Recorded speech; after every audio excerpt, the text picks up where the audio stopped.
All right, so let's continue on. Hope you aren't getting super sick of this, but this is actually these are really good exercises. Looking through and reacquainting myself with these, there is some weird stuff in here. So I was almost ready to just be like, let's just be done with these exercises because they're more or less all the same. But as I take a closer look, they aren't. So it'll be good to kind of go through them a little bit and just, because they're not all as straightforward as they seem. So moving on to 186, it starts out in a familiar way. We're going to be on the A string. We're in A major. So this should sound normal.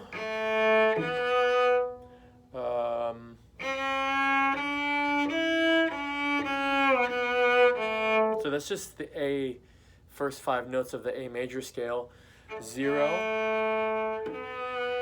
1, and then we shift up to it's to C sharp. That's 2nd and 1/2 position. Then 2nd finger, 4th finger, 2nd, 1st, back to 1st position, open. That one's straightforward. No problems yet. Okay, so the next one, 0, 1. So then we go up to F sharp, right? So D,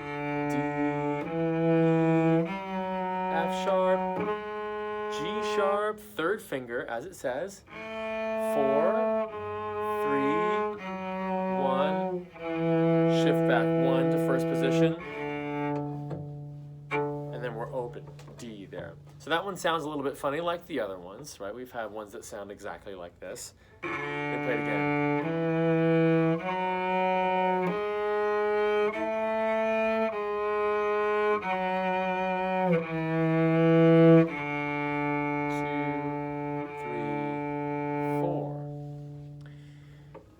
So far not so bad. This is where it gets weird. The second line of exercise 186, we start in 1/2 position on G sharp. So here's open G, that's G natural. 1/2 position, you're actually just gonna move your whole hand back. So we also talk about extended position for your 1st finger. Let me lower this so you can see. And I think you remember this. So if I'm in 1st position here, right? Barely is fitting in there. Okay, there we go. Right, this would be extending back, extended 1. But it doesn't say extended 1, it just says 1/2 position. So here's 1st position, 1/2 position is just moving everything back towards the nut, right? Which is this part here that holds all your strings in. So you're going into 1/2 position.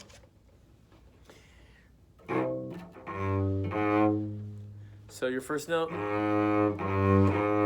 G sharp. So it's 1,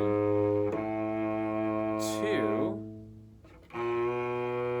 1, 3, 4.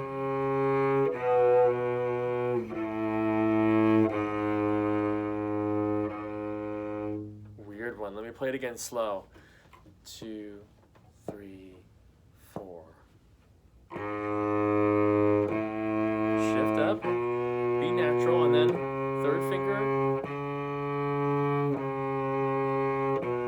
Shift back to 1/2 position.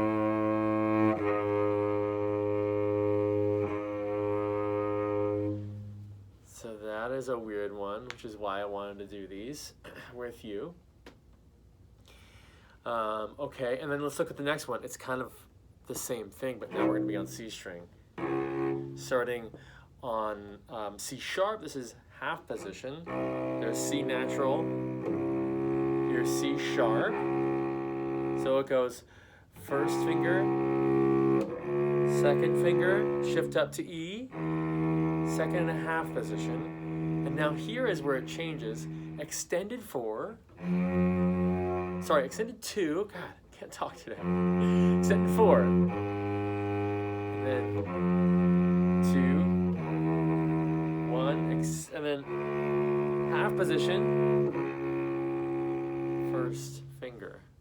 Okay, I could barely talk through that, so let me do that again. So here's your open C. Here is your C sharp. First finger in half position. Okay, so first finger, second finger. Now from here, we're going to shift up to E. This is second and a half position. Remember to bring your thumb up higher than your index finger. Especially here because we have to extend up, extend to 2. And then you can pivot on that finger, extended 4. Come back down 2. And don't forget to reach your first finger back. And then shift to half position. Second finger, and first finger. That one's kind of a doozy, huh? Let me play it for you all together so you can hear what it sounds like. Not for this one, it doesn't really help because it doesn't ever really sound correct, but at least you'll know if you're doing it correctly wrong. It's because it sounds wrong. Okay. 1, 2, 3, 4.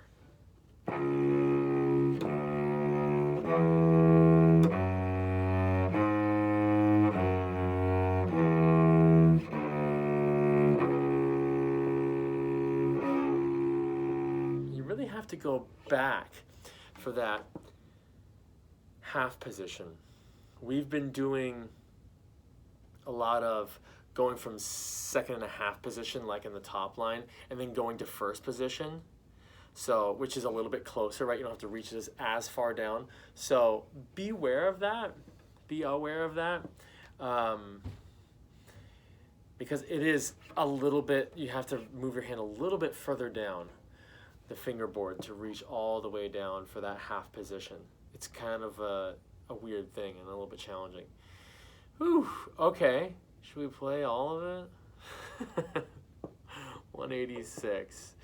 Let's just go through the whole thing. All right, so remember the first one.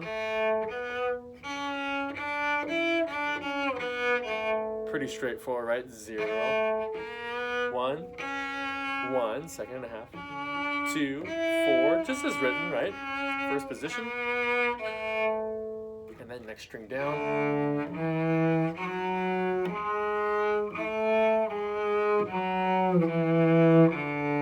I think it's a little bit weird, right? It has that third finger in the middle there, so it sounds not quite right, but it's not incredibly bad. And then this is where it gets weird.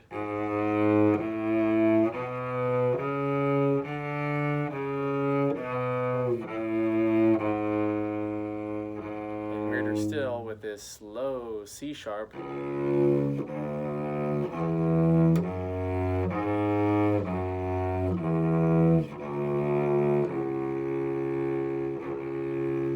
Okay, so now all in a row. Here we go. I'll count us 1, 2, 3, 4, and then I'll start. So get your first position ready. Number 186. Here we go. 1, 2, 3, 4.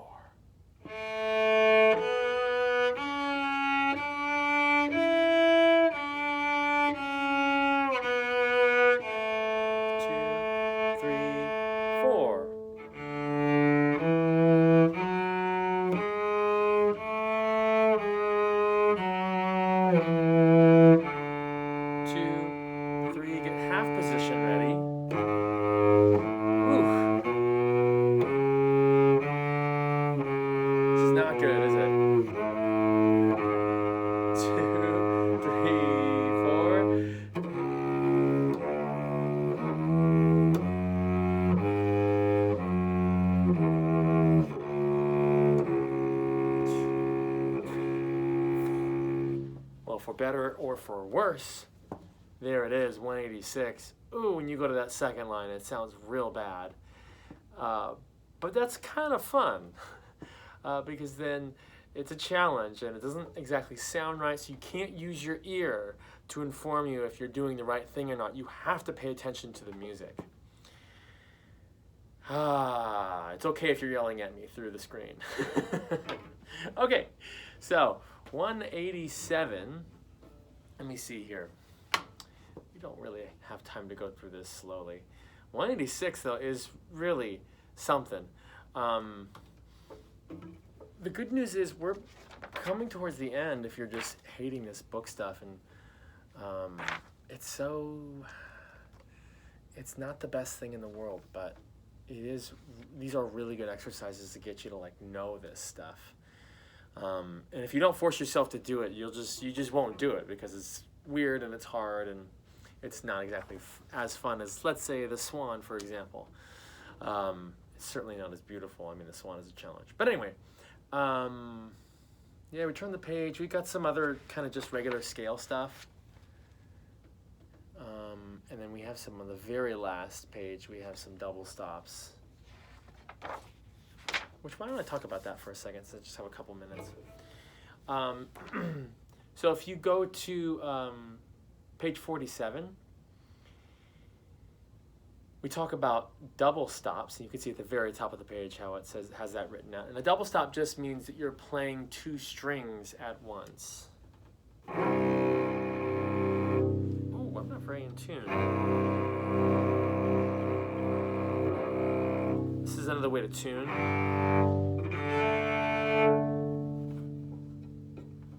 Is to play two of the strings at the same time, because they should be all in fifths. So you can start to get a sense of that just by listening to fifths over and over and tuning your cello like that. This needs to be tuned. I won't do that now. Okay, so the first thing you have is D and A at the same time.